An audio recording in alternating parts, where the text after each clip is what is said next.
with this, let's move ahead with our next session, which is on the topic technologies that will transform our future. And for this, I would like to invite on stage Kiran Giri, who is the Manager Solutions Engineering at NetApp. Giving a brief introduction, Kiran is a passionate technologist and a data champion, spent over 23 plus years managing high-performance technical pre-sales teams across many infrastructure platforms. In this period, he has built competencies around infrastructure architect, pre-sales sales technologist, technical manager, BFSI technical pre-sales, people manager, etc. He has had an opportunity to work with companies such as Wipro, IBM, Sun Microsystems, EMC, etc. With this, let's welcome Kiran with a big round of applause. Hello. Am I audible? Okay, somewhere between lunch and tea is not a good time, but I totally understand that. So what I'm going to do is take you through some of the things that is happening around the world, and you've heard that right from the morning, and some of the things that is disrupting our lives on a daily basis, and quickly moving on to what what are the challenges and ideal scenarios that we have currently. Then I'll get into NetApp's relevance. The reason why I'm here on the stage is because obviously we are a silver sponsor, and this is a wonderful stage to actually interact with some of you who've been in the business for a very long time, and I also got an opportunity to actually meet my old friends here, so it was wonderful. So we've heard right from the morning some of the trends and technologies and everything that is disrupting around us. Some of the things that are coming right in front of our doorsteps are technologies like artificial intelligence, and we've heard about this on and on. Now, why is this 50-year-old technology coming right here and trending so much these days, right? Obviously, because the technology has emerged now, and we are finding use cases of it. And secondly, I think GPUs are available at a very good cost. And of course, like infra you've built can sustain technologies which can take you to the future. Now, artificial intelligence can solve one of the most vital problems, and we all know that. It can build better medicines, it can find better cures, it can actually transform businesses. At the same time, what is it doing right now is in every level of business, you as a CIO are wondering as to where do you implement. But the fact of the matter is it's going to get implemented in every business sections. And this is the most disrupting technology that has come. I think 5 years and 10 years down the line, we will actually see it maturing over a period of time, and it'll get to a stage where it will become like one of those things we will really have to rely on. We will really rely on. So this is a kind of technology that we have built. It's an age-old, 50 years old, but it's making a lot of sense today. And this is here to remain, and it's going to be here for every industry. Today, when you're actually calling an HDFC bank, you're not talking to a nice voice lady. You're actually talking to an AI bot there, right? So, and this is going to only emerge. Second technology that's going to really take up shape is obviously the automation. And now this is something which, when I have conversations with everyone, banks or manufacturing or any company like that, everybody's talking as to how do we automate our systems.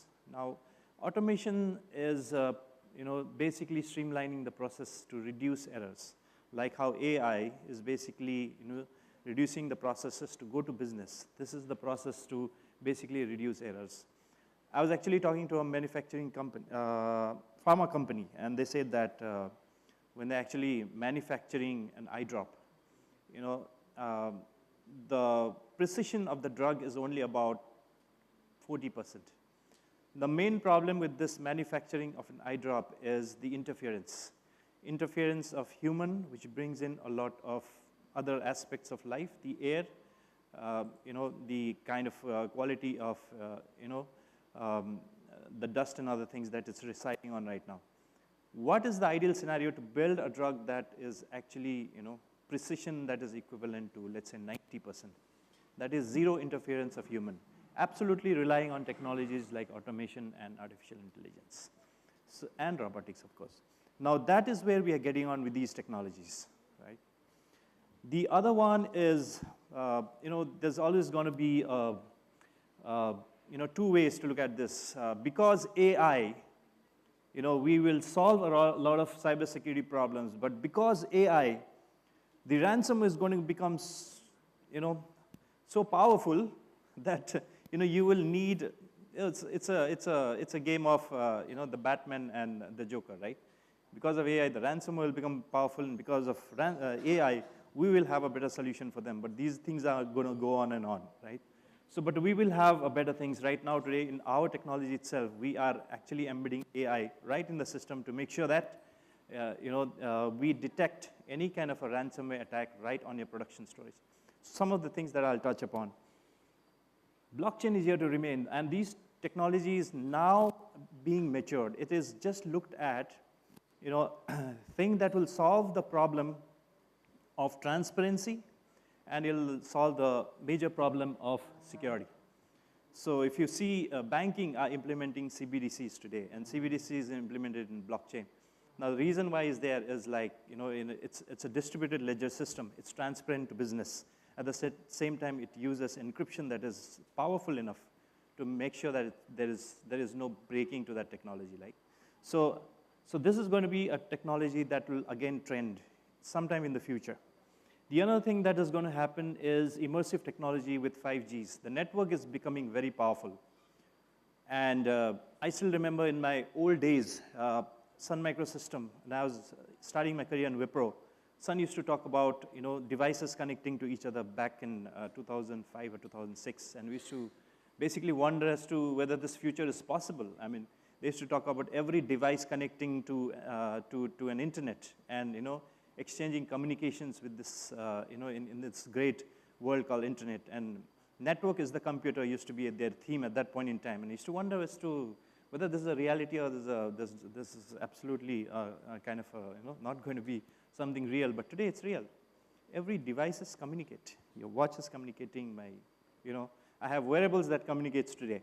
So the technology advancement is so quick, right? And very near in the future, we will have everything is enabled inside the small world. So that is when the IoT, now the immersive technology, JP Chase have implemented, a metaverse where you can actually go inside, like as if you're visiting a bank. You can avail different services inside it, lending and borrowing, and the feel is as if you are actually going inside a bank where you are able to do a lot of these banking related things. And those kind of things is going to come up very soon. And I think 5G and 6G will transform us to another level of technology. And this is going to become very quick. The other thing that is going to be vital for us is whether this world is going to sustain that. I mean, today, if you look at climate change and a lot of things that is happening around us, right? At one level, we are saying that we're making all of these things very powerful and very beautiful, and the future is bright. The thing that we need to really look at inside each one of your data center is whether you are building technologies that will sustain in the future. Whether you are consuming too much of resources of this, limited world, that, probably looking 10 years down the line or 15 years down the line is probably going to be a little difficult. So if you don't have your ESG goals and sustainability goals in place, we will probably see only one generation down the line, looking at what is the kind of climate change we have. But we need to ensure that we have all of these things in place so that our children and our children's experience more beautiful things in the future. So it's going to be very, very critical for us, and it's responsibility of every one of you, CIO, to take this message forward to your teams, and they take their message to their teams in the future, that we need to sustain this world to see these beautiful things around us. AI, Gen AI, and all of those things makes only sense when it's able to experience by people who's going to come in the future. Having said that, all of these things are fine, but what about the challenges that you're facing inside your data center today? Some very critical challenges that you're facing inside this data center, and I'm going to talk about infra, because I come from an infra company, right? So I'm going to talk a lot about infra here from now on. So today, the most important challenge that we face in infra, in your data center, is the complexity, visibility, and predictability. You have created so many silos inside your DC. You thought that you're implementing different processes, and that whole process is becoming silo. You thought that you were going to have systems that is designed for certain things, so you brought in AS400s, you mainframes, and you still believe that AS400 mainframe can do a great job. Some of the bank things still, right? So many years mainframe. And then you develop Unix systems and Windows systems, x86, and then now suddenly you want to go in a wave of open source and open technologies. Now, all of these silos that you've created are only beginning to look very complex. So the complexity is not giving you any visibility inside the system, and predictability is zero. I mean, you yourself, if you think whether you are able to predict that next year's growth was going to be this, you've always been wrong in your prediction. So that is the kind of problem that you've created. The another thing is security challenges.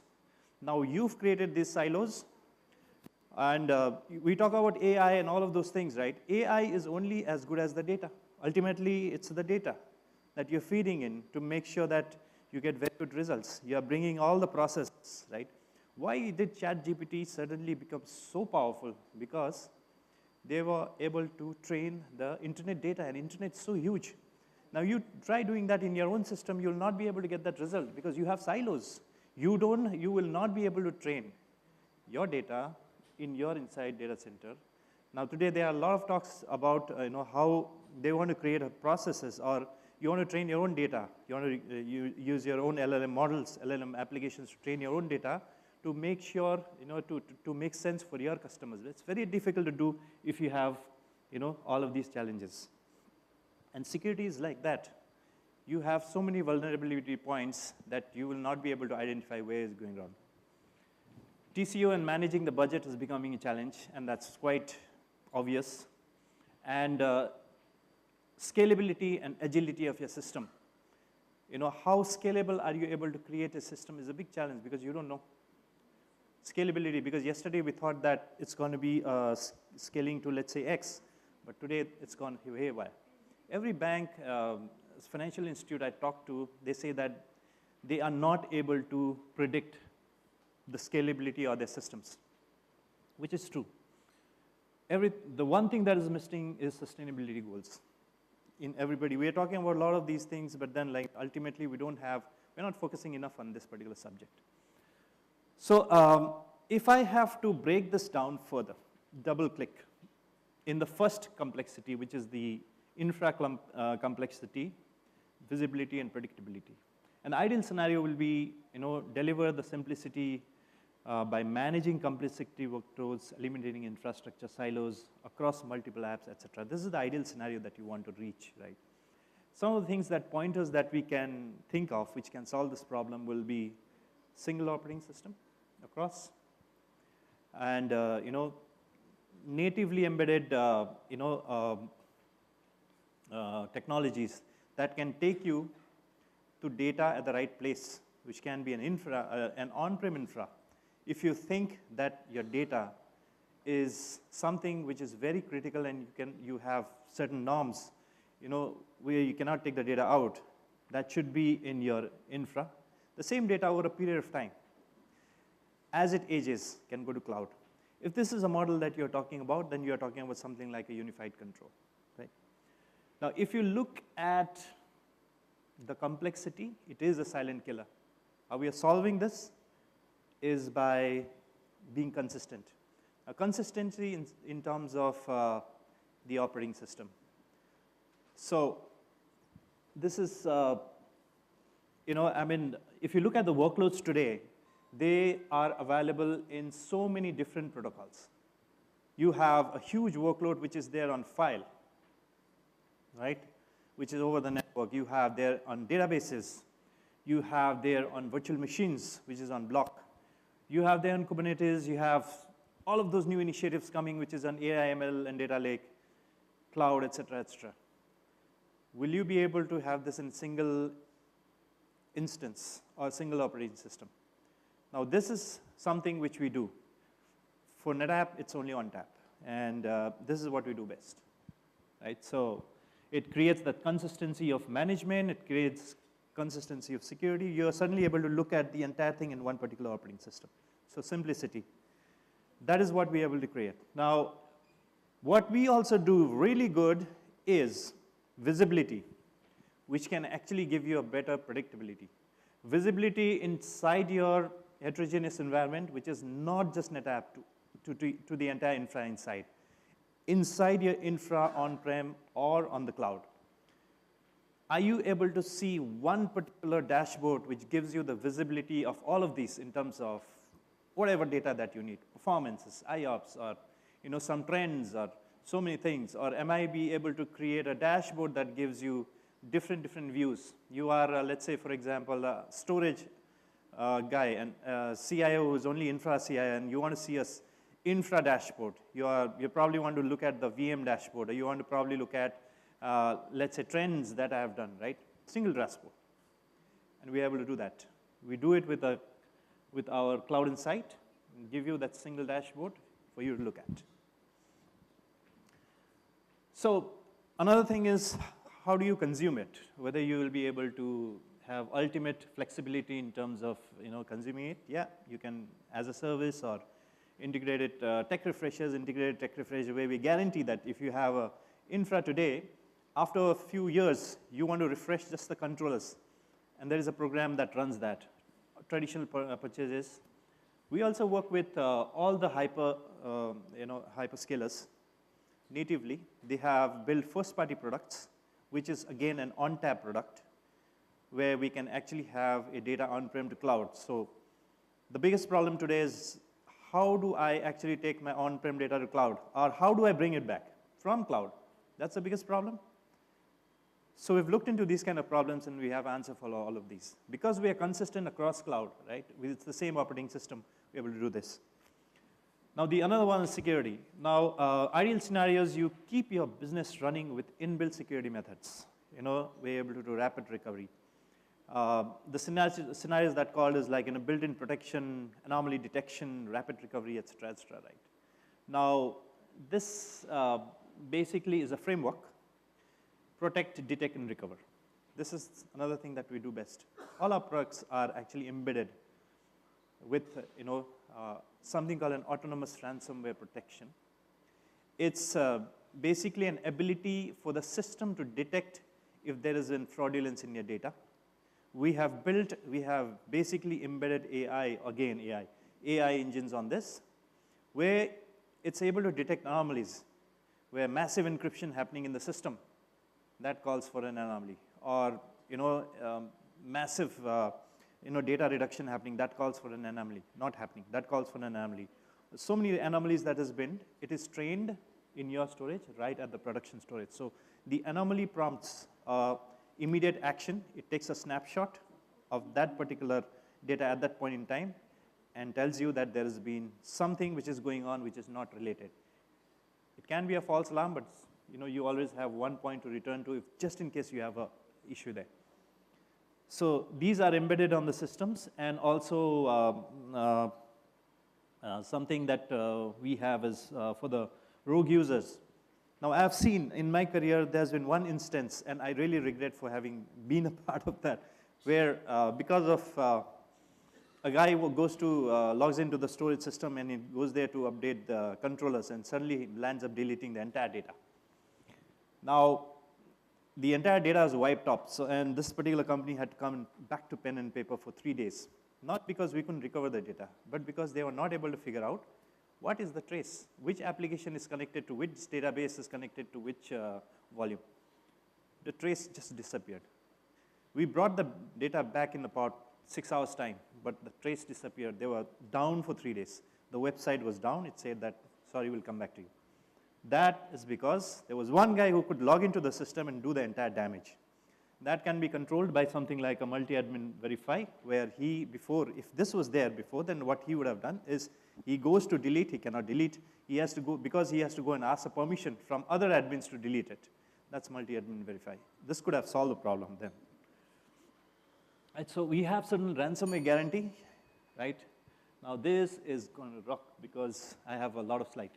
So vault, banking, every bank, RBI has said that you have to vault your data in something called air-gap solutions. That has to be implemented by every bank.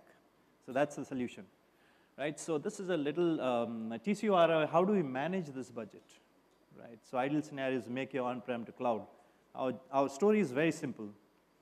We have systems built.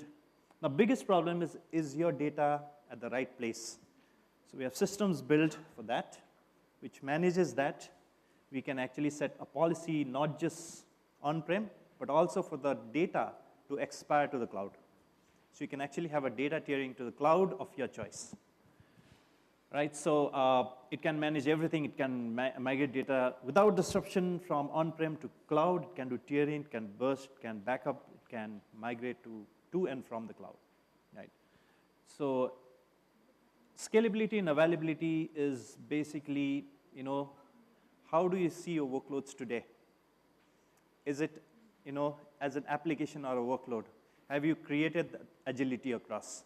And if you ever have a doubt in terms of whether you have done that, if you want us to manage that for you, then there are different ways of looking at it. Solutions around something called Astra Control and Astra Trident.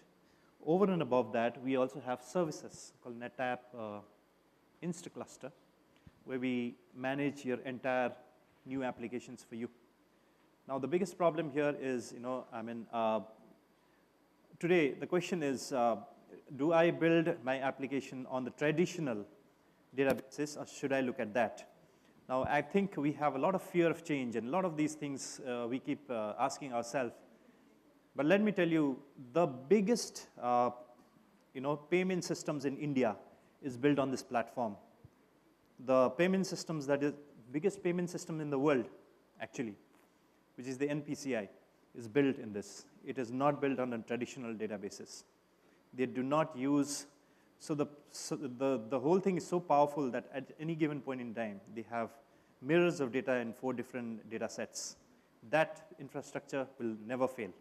So that's we've been a part of those infrastructure, and very proud to be associated with one of them. Sustainability goals. Now, ideal scenarios where you have energy efficient, everything, right?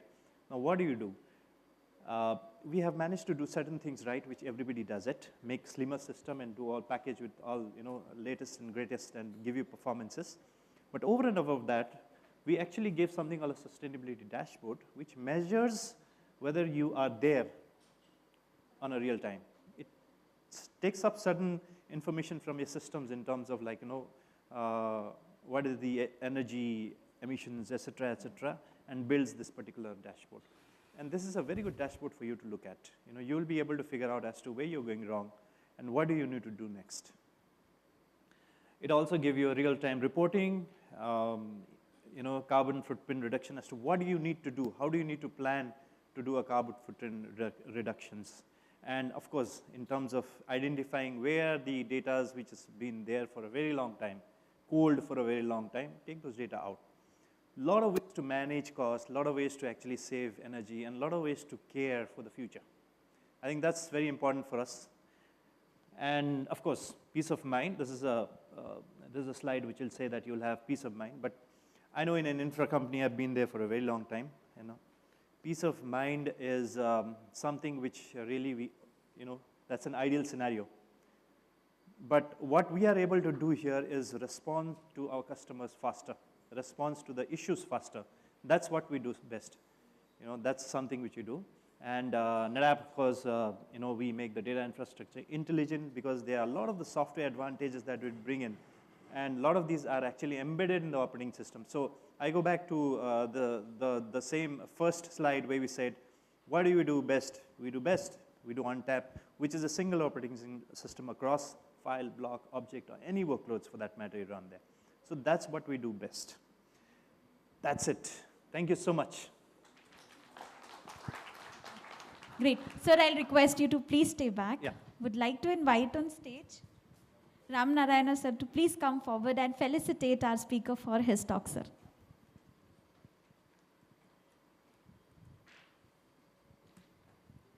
Thank you. you. Please give them a big round of applause.